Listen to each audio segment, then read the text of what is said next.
भाभी, मुझे आपकी वह वाली जगह देखनी है। मैंने कहा नहीं देवर जी, वह जगह तो आपके भैया का है। देवर बोला, भाभी मैं तो बस एक बार देखने के लिए बोल रहा हूँ। मैं कौन सा आपकी उस जगह को इस्तेमाल करना चाहता हूँ। मैंने कहा ठीक है देवर जी, मैं आपको वह जगह दिखा तो दूंगी, लेकिन आपको वादा करना होगा कि आप इसके बारे में किसी को नहीं बताओगे। ठीक है, नहीं बताऊंगा भाभी। उसके बाद मैं अपने देवर को अपने कमरे में लेकर गई और मैंने अपने कमरे का दरवाज़ा बंद कर लिया। फिर मैंने अपने देवर को वह जगह दिखा दी। हेलो दोस्तों, मेरा नाम पारुल है और मेरी उम्र 28 साल है। मेरे पति फ़ौज में नौकरी करते हैं और मेरे ससुर भी फ़ौज में थे, इसलिए हमारे पास पैसों की कोई कमी नहीं थी। हमारे घर में हम 3 ही लोग रहते थे, मैं, मेरे पति और मेरा देवर। मेरे देवर का नाम अनिल है, वह अभी स्कूल में पढ़ता है। और मेरे पति जब फ़ौज में चले जाते थे तो घर में सिर्फ हम देवर भाभी ही बचते हैं।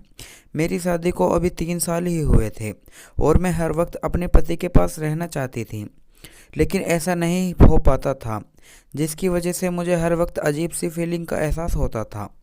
ऐसा लगता था जैसे किसी मछली को पानी से बाहर निकाल कर छोड़ दिया गया हो। मैं अपने पति की याद में तड़पती रहती थी। मेरा देवर वैसे तो अभी बच्चा था, लेकिन फिर भी वह मुझे बहुत हैंडसम लगता था और मेरा दिल करता था कि मैं उसे अपना सहारा बना लूं। लेकिन फिर मैं उसके उम्र को देखकर अपने आप को रोक लेती थी। लेकिन फिर मैंने देखा कि मेरा देवर जब भी मुझे मौका मिलता तो मुझे छिप छिप कर देखता रहता था, जिसकी वजह से मैं भी समझ गई थी कि वह सिर्फ देखने में ही बच्चा है। अब मैंने उसे ढील देना शुरू कर दिया और उसे खर्चा करने के लिए पैसे भी देने लगी, ताकि वह मेरे साथी दोस्त ले, और जैसे चाहूँ वैसे धीरे धीरे मैंने अपने देवर को जितना वह चाहता था उसे पैसे देने शुरू कर दिए।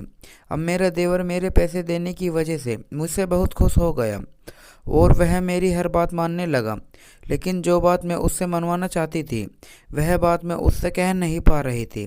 हालांकि मुझे यह भी पता था कि मेरा देवर भी वही चाहता है और उसे बस मेरे कहने भर की ढील है, उसके बाद वह मुझे नाखुश नहीं करेगा। लेकिन पता नहीं क्यों अजीब सी वह बात करनी चाहता था, तो मेरी जुबान मेरा साथ ही नहीं देती थी। लेकिन वह मेरा देवर अभी बच्चा था, इसलिए वह घबराता था मुझसे आगे कुछ भी कहने से। ऐसे ही कुछ महीने और बीत गए। इसी के साथ मेरे अंदर की फीलिंग भी बढ़ती जा रही थी। मैंने इशारे से तो अपने देवर को बहुत बार कहने की कोशिश की, लेकिन मेरा देवर मेरे इशारों को समझ ही नहीं पाता था। फिर एक दिन मैं अपने देवर से बात कहने की पूरी तैयारी कर चुकी थी और तैयार होकर घर के आंगन में बैठी अपने पैसे गिन रही थी। तभी मेरा देवर अचानक से वहां आ गया।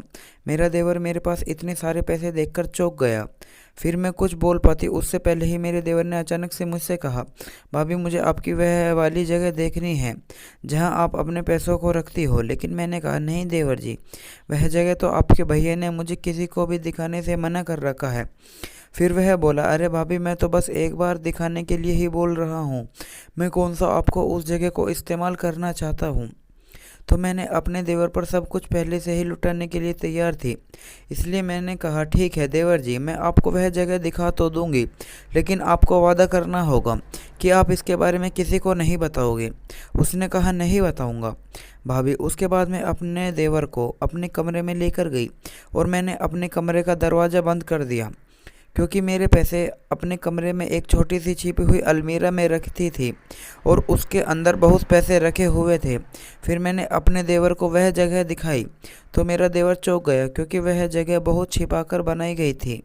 हालांकि मेरे देवर ने उनमें से एक भी पैसा नहीं लिया। उसके बाद हम लोग अपने कमरे से बाहर आ गए और मैंने आज किसी तरह मेरे देवर को अपने दिल की बात कह दी, जिसे सुनकर मेरा देवर खुश हो गया और मान भी गया। तो धन्यवाद दोस्तों, उम्मीद है आप लोगों को हमारी यह प्यारी सी काल्पनिक कहानी पसंद आई होगी। वीडियो पसंद आए तो लाइक करें और चैनल को सब्सक्राइब करना ना भूलें। धन्यवाद दोस्तों।